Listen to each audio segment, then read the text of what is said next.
people are driven by the intellectual ideas, by what I call this amazing firework display. It's a superb firework display and, captivates everybody. But then we're left with a plume of smoke and a trace of ash because the intellectual world is not real. Welcome back to Arkaro Insights. I'm Mark Blackwell, and today we're going to explore a theme that really probably should be at the root of human performance in complex adaptive systems, the science of presence. In recent conversations, we've deconstructed this lone genius myth with Keith Sawyer and explored with Hilary, Scarlett, how our brains are primed to live on the savannah and not so much suited for modern times. So that's more of the the what, but today we're going to talk more about the how. How a leader actually regulates their own biology to remain effective when the pressure is on. My guest today has spent more than 4 decades inside universities, contemplative communities, and executive boardrooms. She's a Buddhist priest, a somatic practitioner, and the creator of the Lodestone Method. Her provocative core argument is that most leadership failure is not caused by lack of business strategy, but by over-reliance on what she calls the brilliant but limited mind, at the expense of our wider human intelligence. She's the author of Your Body is Your Business Plan. Joining us from Tokyo, Japan, Linden Thorp. Welcome to the show.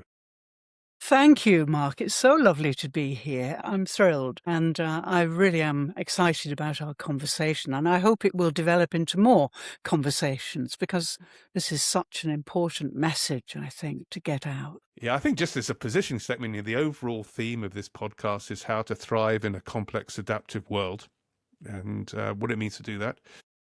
One of the topics that comes up repeatedly, obviously, now in 2026 is the arrival of AI. And we've often double-clicked as a result of that. We're just strengthening the question of what does it mean to be a human being on a quite a deep, broader level, because from a competitive business space, it's a fundamental question to ask to be successful. So that's why I'm looking forward to the conversation today, because it's rare to find someone who can speak with equal rigor, academic rigor, about ancient contemplative practices and modern failure modes, but coming from your background. Just again, for your perspective of the listener, you've had a distinguished 40-year career in academia and Buddhist research, and being a Buddhist priest as well. But you've also built a methodology that targets chief operating officers and commercial directors. Can you tell us how these two worlds merged, and what was the specific performance gap that you saw in leadership teams that convinced you that Buddhist teachings and insight and somatic science were not just well-being topics, but something critical for business success? That's a great question. Yes, I think the turning point for me was leaving academia. So 3 years ago, I retired. I had to retire formally. And for a while, I was in limbo, although I'm always writing something. I'm a prolific writer, among many other things. And then it started to come to me that actually I taught business studies at university. And I've got an MBA, so I've got all that background to business, but I'd never, ever been in business. So one day I woke up and I thought, yeah, I've got to do this. I've got to go into business. And I have this very, very strong message to get across to people. And the message about the brilliant but limited mind has been going on for a long time with me. And I've been fighting with academics about it quite a lot. And so that really came to the fore. And I thought, yes, when I examine the business communities I've been involved with, the major thing is that people are driven by the intellectual ideas, by what I call this amazing firework display. It's a superb firework display, and captivates everybody. But then we're left with a plume of smoke and a trace of ash because the intellectual world is not real. And nobody knows this more than Buddhists do. I mean, we work to get away from the intellect, to get back into the spirit and the simplicity of being human, innately human. So that was where I decided I would start. And to begin with, I was very caught up in wealth management. Now, I'd always been impecunious as a teacher. You will never make a lot of money as a teacher. And I'd always struggled really for money and given too much of myself, usually, because that's who I am. And so I thought, yeah, right, I'm going to do this and I'm going to become a millionaire. That was my thought. And when I'm a millionaire, I'm the first millionaire Buddhist priest in the world, I think. No, I think there are a couple of others. But then, wow, what can I do with all this money? And I had such a strong commitment that the wealth of the internet should be in the hands of people who really know what to do with it. So that was my kind of beginning millionaire mentor. I was with him for a year, as a multimillionaire, actually. He taught me all the tricks. I'd got all my marketing teaching background, the academic background. So I put it all together and then started to bring in the Buddhist notions and also indigenous wisdom, which I'm very passionate about. So that was the turning point, really. And I'm so excited that I made those decisions because 3 years on, wow, I'm in my element. I'm having fabulous conversations. I've got a huge network now. And people are really starting to listen. Yeah, it's great. It's very exciting. Well, so that first phrase, you said, the brilliant but limited mind, believe it or not, it reminded me of a podcast we had right at the beginning of the series with Garrett Forsythe. And his theme was the leadership transition from being a technical expert to a leader.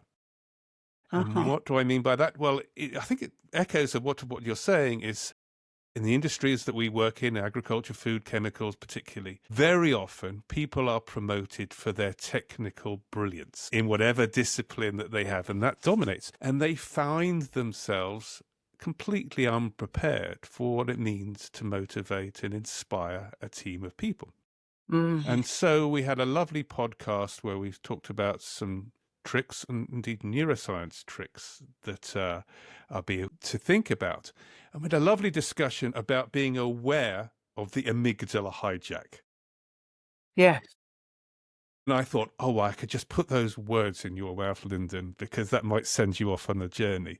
The sense of being, and I try to use the words with care, being aware that your body is having a response. Maybe you can just build on that. Well, now, my passion for the human body began a long, long time ago as an Alexander teacher and Feldenkrais teacher. These are two very special techniques to get particularly performance people, worked with actors, musicians, you name it, into a state where they don't collapse and have stage fright and so on. So the love of the human body and my anatomical and physiological research has gone on for years. And I do truly believe that our bodies are, well, and this is testified to by many scientists, that we are 100% evolved. The systems, when you look at them closely, as a biologist yourself, I'm sure you know what I'm talking about. They're incredible systems. And the architecture, which of course everyone is now talking about architecture, structure within business. It's phenomenal. And the problem is that because we're so taken up with intellectual firework displays and so on, we neglect the body. We don't put the lights on at home. It's dark. We don't go there very often, many of us. So, of course, the body starts to protest. We're kind of really abusing it in many ways. And it's so amazing that, a very short mindful practice with somebody, 10 minutes, I can get them to go inside their bodies and they are home. And they say that very often. And I say, how long has it been since you've been home? And they say, well, I don't know, decades perhaps. Mm-hmm. Yeah. So I think the body is our most precious asset. And I'll put the breath in the same category, because without the breath, we can't have life. Mm-hmm. And so from the Buddhist point of view, we have to make bonds with the universe. And that's very much the Buddhist practice, that we are earth dwellers and we belong here because we are on the only planet that provides breathable air that we know of. And so the bond with the earth for Buddhists is very, very strong, and with the universe also.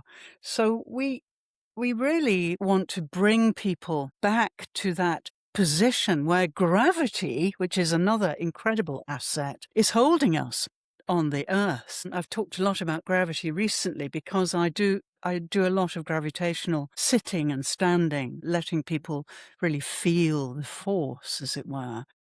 And so, yeah, I think the more we come back to the body and the more we are grounded, and we realize that the earth and the gravitational force are our greatest assets and they are free, unconditional, then the more we can become present. And so I lead people in this way when I work with them, especially leaders who are very often frazzled and very disillusioned. And the moment you talk about the earth and bring them to a sense of gratitude for being here and now, they start to relax and they start to really see things very, very differently. So I think, we are like the guy who had no money and went off elsewhere to seek it. It's a parable, really. And he got lots of money, sent it home to his family, but then he lost it all because he gambled and so on and drank a lot and crawled back home thinking they wouldn't accept him. And they did. They were so glad to have him back. His mother died, and in a letter that he read after her death, the letter said, "My dear son, you have been so blind. When you left home, I sewed the family ruby into the hem of your coat. So you went off, you got all this money, you lost all this money, came back a beggar, and all the time you had this ruby in the hem of your coat." So it's like that. I think human beings are always looking outside, not realizing that really everything they need to be successful, to be loved, is right inside them. And so that's what I do. I help people to remember. And of course, the other interesting thing is that the body remembers everything. This forgets. We need to-do lists, we need shopping lists, but the body never forgets. And once you access the body in a certain way, then it all comes back, all of that incredible wisdom, and not only through your life, but through your ancestral line too. And, our ancestors survived, and that's why we're here. So it's very kind of logical in many ways, but people go off to the fireworks. Yeah. Well, again, I mean, maybe just test something with you, and I'm going off to the fireworks, and thought that the responsibility of being a leader. People see how leaders behave, and they change their own behavior and respect for the leader by the presence that is being displayed. And so that's a very important thing. There's a term of felt leadership, which is that behavior that you are demonstrating, people respond to way more than the words that come out of the leader's mouth. And so I want to come back to this concept of the amygdala hijack and the overbracing, and find parallels between the guidance that the Buddha gave and also the insights they're getting from neuroscience. We are taught by neuroscientists that if we feel that rushing of anger, typical of the amygdala hijack, we should name that feeling to try to distance itself from ourselves, which I think is oh so close to Buddhism, saying that you should be saying, I'm sensing anger rather than I am angry, as a way of, is that fair? Yes. And also that, because that helps you control your body. And a term that you use, which is over-bracing, which I think has implications for the individual and the team, maybe. Yes, yes, yes. Yes, I think this is so true. We are living in a bubble, most of us, I think. You know, we are not grounded. We're not anchored in who we are. I often spring this question on people when they least expect it. I say to them, who are you? Do you know? You know, terror comes into their eyes immediately, mostly. And they say, I don't know. Who am I? Through the Buddhist teachings, he was so adamant that we should know ourselves before we do anything else. And that's why he left the world and went into retreat, to get to know himself. And through that process, he discovered the teachings. He built the teachings.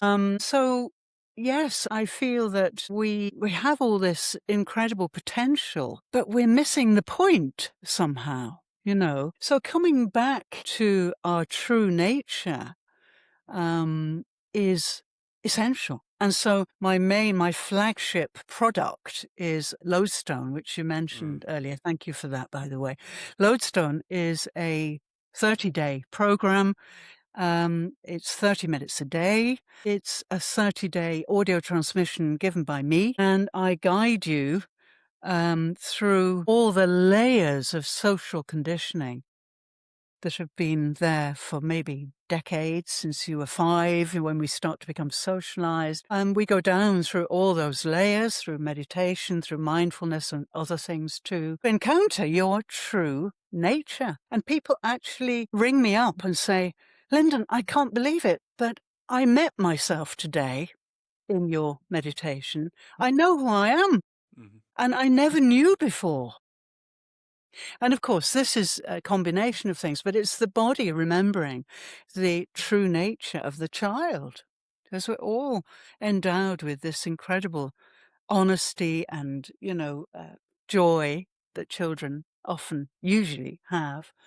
And so the body remembers through the meditation that we were once so happy, so carefree, so loved, all of these things. And so, yeah, it's safe. It becomes safe to know who you are, and not just psychologically safe, because physiological safety is really different to psychological safety. And think until people experience that physiological safety in their nervous system with a good guide, they have no idea what it is. You can't read about it. You have to experience it. That's the parallel with Buddhism too. You know, there are many Buddhists who think they're Buddhists because they've read all the sutras, but it's nothing to do with the written word. It's nothing to do with language in the end at all. It's to do with your unique experience of whatever form it's taking, but it's a tiny shift maybe. And that's what happens to lodestoners. They say, when they're telling me what's happening, oh, today something shifted. I don't know what it was, but I feel different. So it's those tiny shifts we can't explain, we can't describe, that are actually making inroads into reconnecting with the true self, the Buddha nature, as we might call it. So we've really got so confused about the power of language. As you know, I'm sure, lots of research has been done on how much of any interaction, any utterance is verbal and how much is nonverbal. Up to 75% is nonverbal. It's hard to generalize these figures, but it's been researched now for a long time. Imagine that. You're standing up to give a presentation.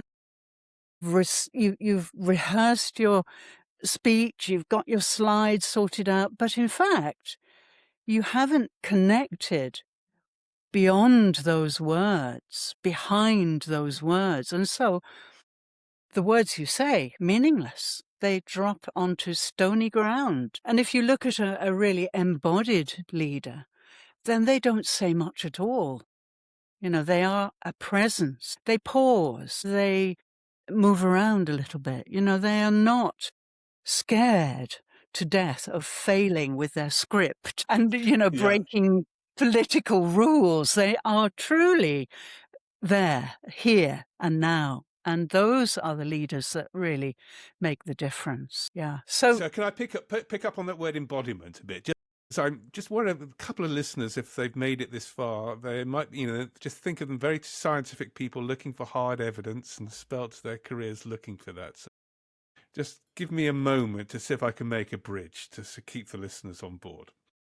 Okay. 1988, I was in university in a physiology lecture, and I still remember the hall where a distinguished professor was talking about the vagus nerve, and honestly said, and we call it the vagus nerve. It's the wandering nerve. It's far larger than it needs to be. So that's probably doing something that we don't understand. But we don't really understand why evolution has created this thing. And this was 1988, which is not a long time ago. No. Since then, many of our listeners are in the food ingredients industry. They'll know about the microbiome. They know about the 72 trillion cells that live with us, that are communicating to our brain with the gut-brain axis via the vagus nerve. There may be people of you who've got Garmin sport watches who are measuring your HRV, your heart rate variability, which is the toing and froing, the upping and downing, the communication between the heart and the brain. Now, as scientists, we know that these things in recent years are very important. Good scientists also know that there's probably more that we don't know that we do know.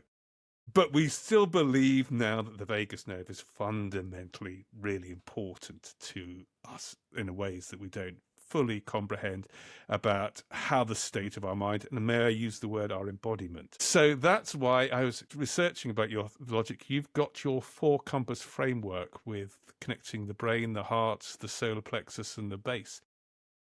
Maybe there's a bridge that you can make between the listeners who readily accept the gut-brain axis and heart rate variability and the science that you're aware of from Buddhist teaching.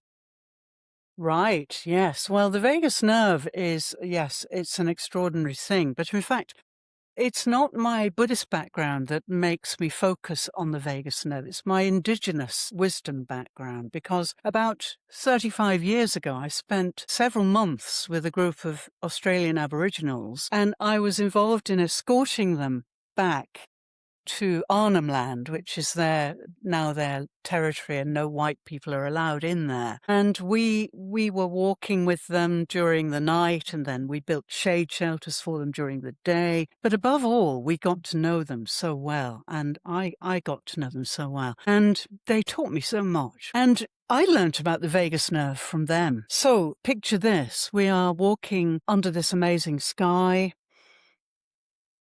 One of the tribal leaders suddenly stops. We all stop. He stands on one leg, which they do when they're really, focused.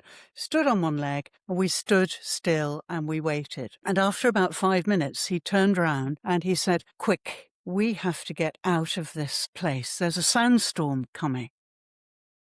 So the white people were a bit confused. We didn't have our phones. We didn't have any news broadcasts. How does he know?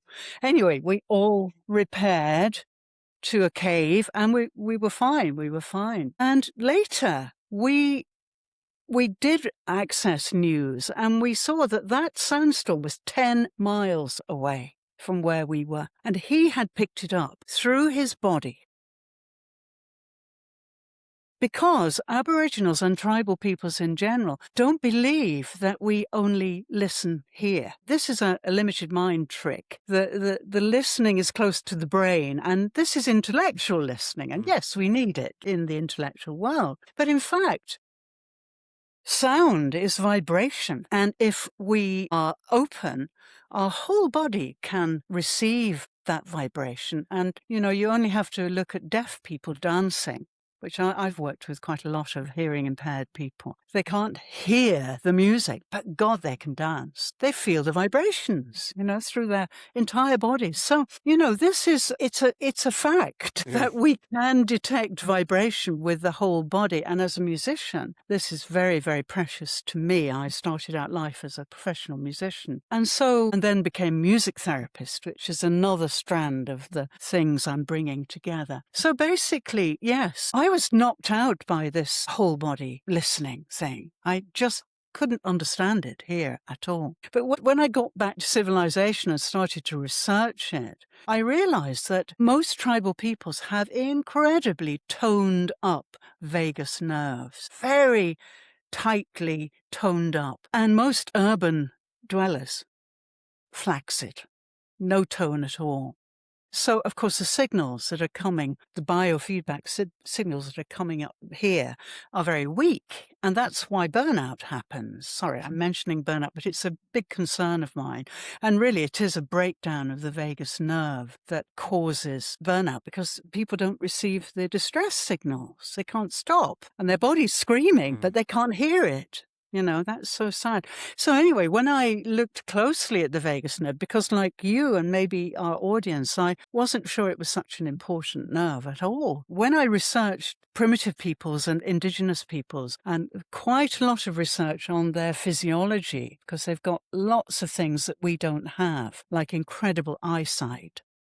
They can see 10 times further than we can, even the best kind of measurement of eye strength. So when I started to research that, I realized that, they can survive the harshest climate on the earth because their vagus nerve is so strongly toned up and it enables them to pick up these vibrations at a huge distance. And I bring that very much into my work with people now, because when we start to practice whole body listening, it's amazing what changes. People become much more present, much calmer, and they feel in control because they know if they close their eyes, they can feel a vibration, no matter how far away. And that in turn leads them to other feelings that they've neglected, feelings like gratitude. That's a big part of my teaching too, because, gratitude, we can talk about it, we can think about it, but can we feel it? Yeah. I really strengthen people's sense of gratitude, and it starts in the gut, and it starts. See, this bizarre, these phrases, heartfelt and gut feeling. I'm constantly amazed that maybe there must be more to it than that. I mean, in my own little life, I try some exercises to increase my vagal tone. I mean, nothing much as an Aborigine has got, but I'm learning that cold showers helps with getting your vagal tone, gargling in the morning, humming whilst you're shaving. Yes.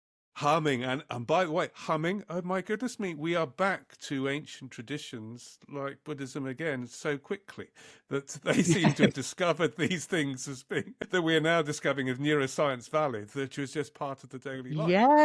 Yes, absolutely. I mean, I have to say, and I'm at risk of offending your audience maybe, but I do think that neuroscience is a bit of a fashion fad. I think that we focus so much on this brain, which, by the way, the vibrations that this brain gives out are 50 times weaker than the vibrations the heart gives out. The heart is your true brain, and Buddhism says that very strongly. Don't listen to this, listen to your heart. And that's the heart of the teachings, really. It's a heart teaching.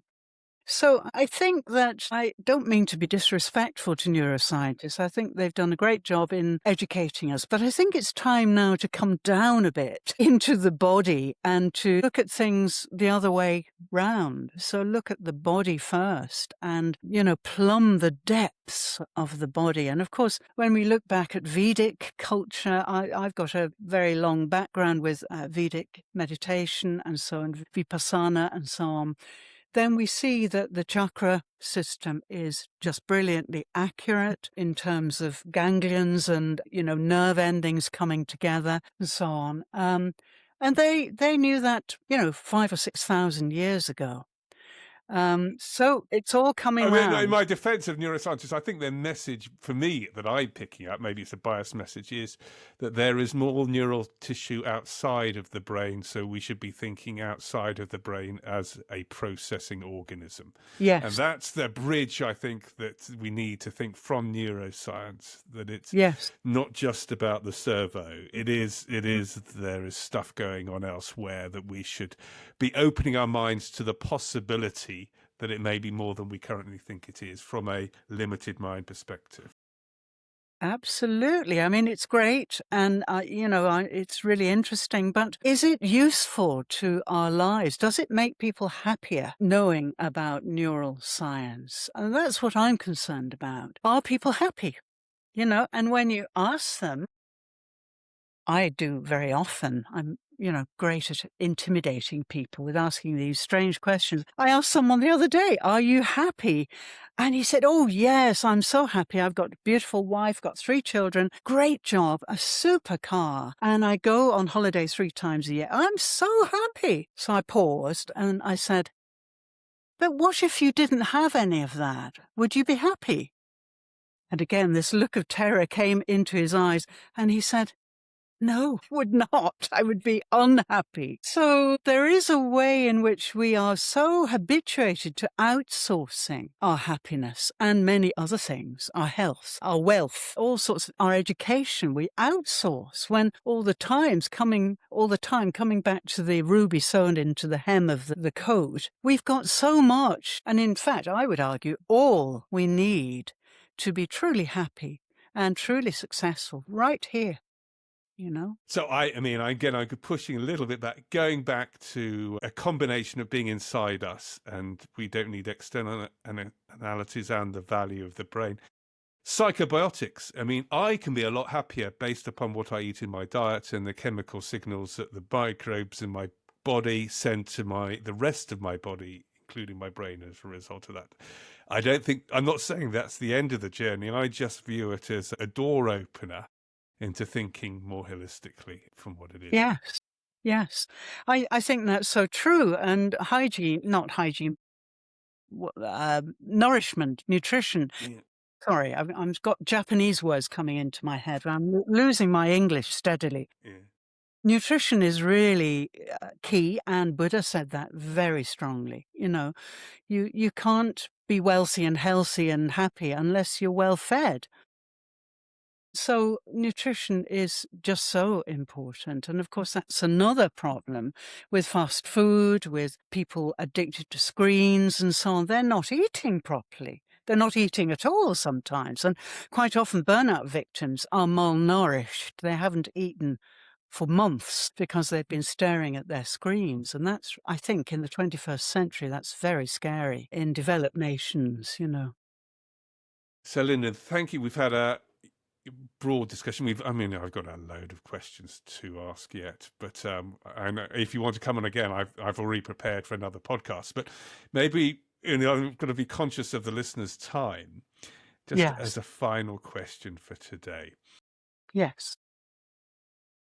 If the listeners pausing over the weekend and reflecting on this conversation that we've had together, what 3 things could they try out on Monday morning to approach the week differently to the week before?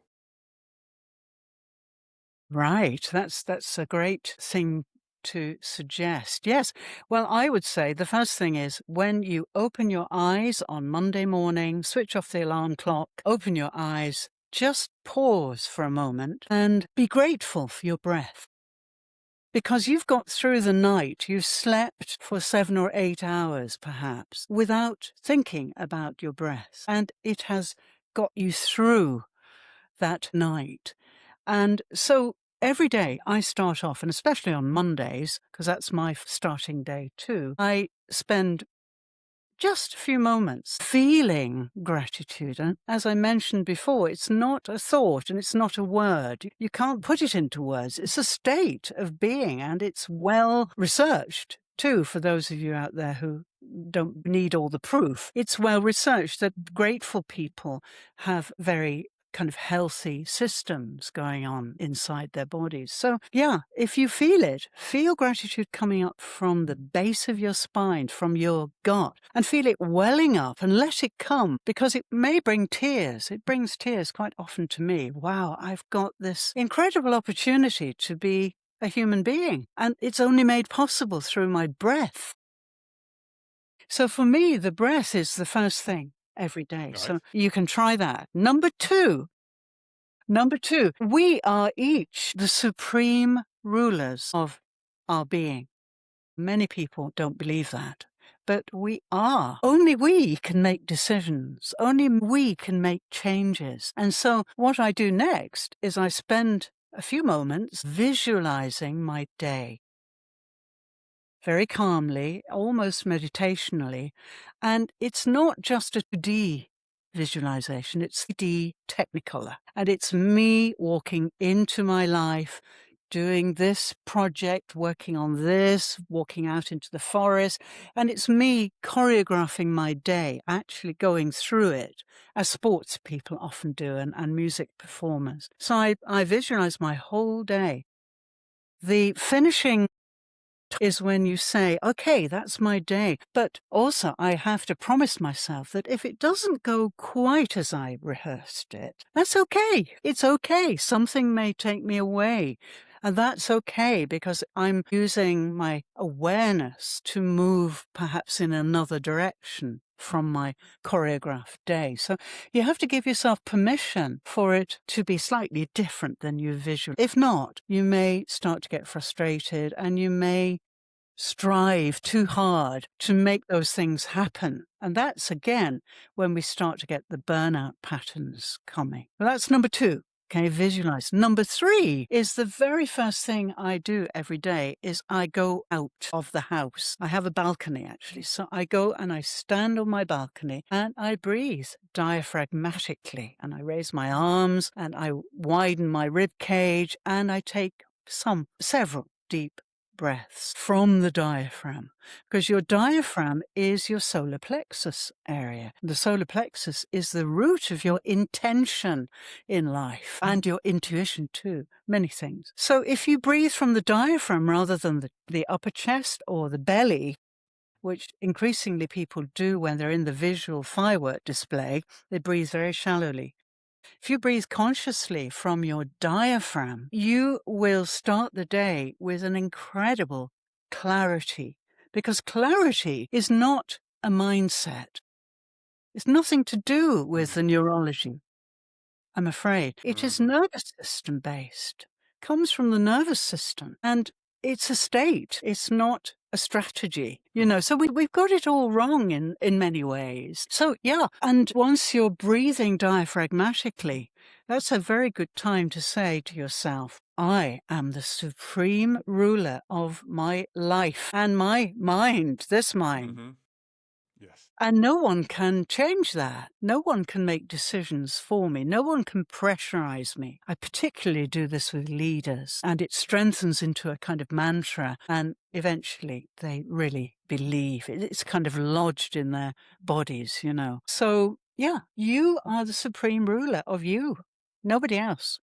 And you are the only person who can make you happy. Hence, Thank my you. friend who wouldn't be happy without his wife and his child and his car and his blah. You are the only person who can make yourself happy.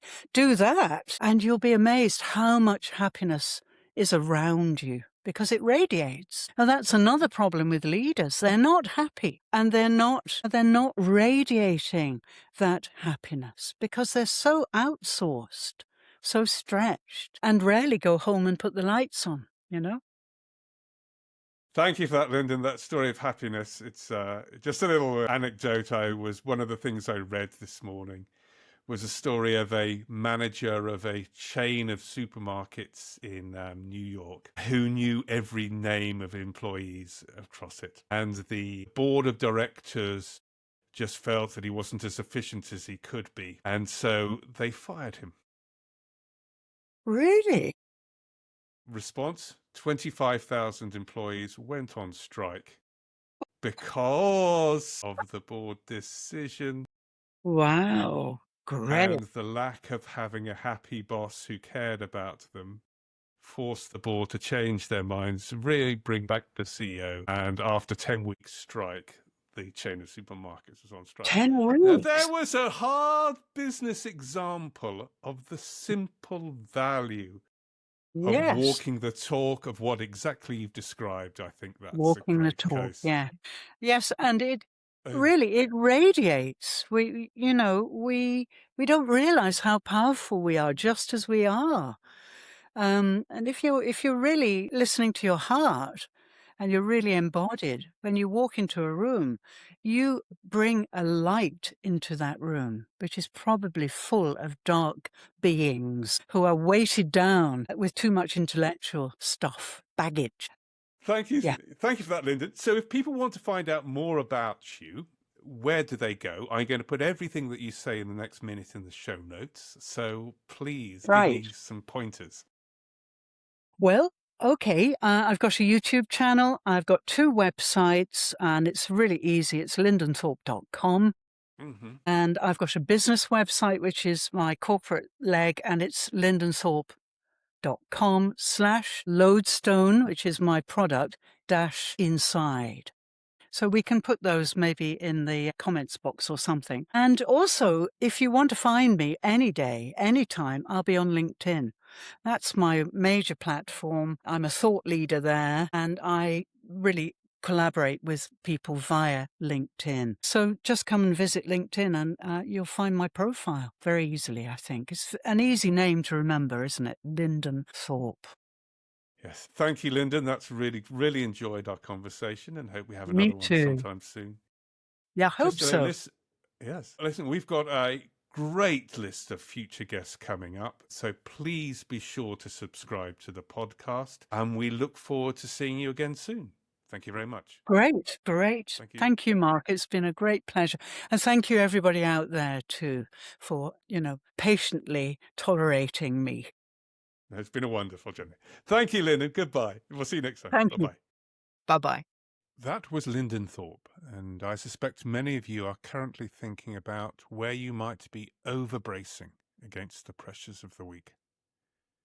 If today's conversation about the science of presence has piqued your interest, I highly recommend tuning into a few of our past episodes that lay the neurological and systemic groundwork for what Linden shared today.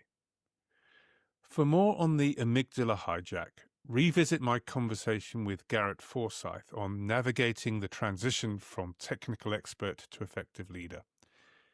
Garrett provides a brilliant breakdown of how that reactive savannah brain state can derail even the most brilliant technical experts when they move into leadership roles. For the neuroscience of collaboration, listen to Hilary Scarlett discuss her spaces model. She provides the hard science why our brains crave certainty and social connection, precisely the conditions Linden's work is designed to create. And for the mechanics of team creativity, check out our episode with Keith Sawyer on Group Genius. Keith explores group flow and the 10 conditions teams need to move past groupthink. Linden touched on so much today, but there is one area of her work that we really didn't cover, her ENSA protocol. This is a meeting methodology derived from the Japanese concept of a circle with no head at the table, designed specifically to address the decision drag and listening collapse we see in high-pressure teams. It's a fascinating practical tool, and it's something I hope to explore in a dedicated session with Linden in a future episode. Looking further ahead, all of these threads on inner intelligence and presence are leading us towards a conversation later this year with Deborah Rowland. Her empirical research confirms what we discussed today, that a leader's inner state of stillness and regulation accounts for over 50% of the variance as to whether a major transformation succeeds or fails. Until then, I challenge you to try Linden's Monday morning recalibrations. Start with breath gratitude, visualize your day in 3D, and remember that you are the supreme ruler of your own mind. I'm Mark Blackwell, and this is Arkaro Insights. We'll see you next time. This podcast is brought to you by Arkaro. To learn more about how Arkaro might help your organization adapt to a changing world, please visit our website, www.arkaro.com. More information in the show notes. Thank you.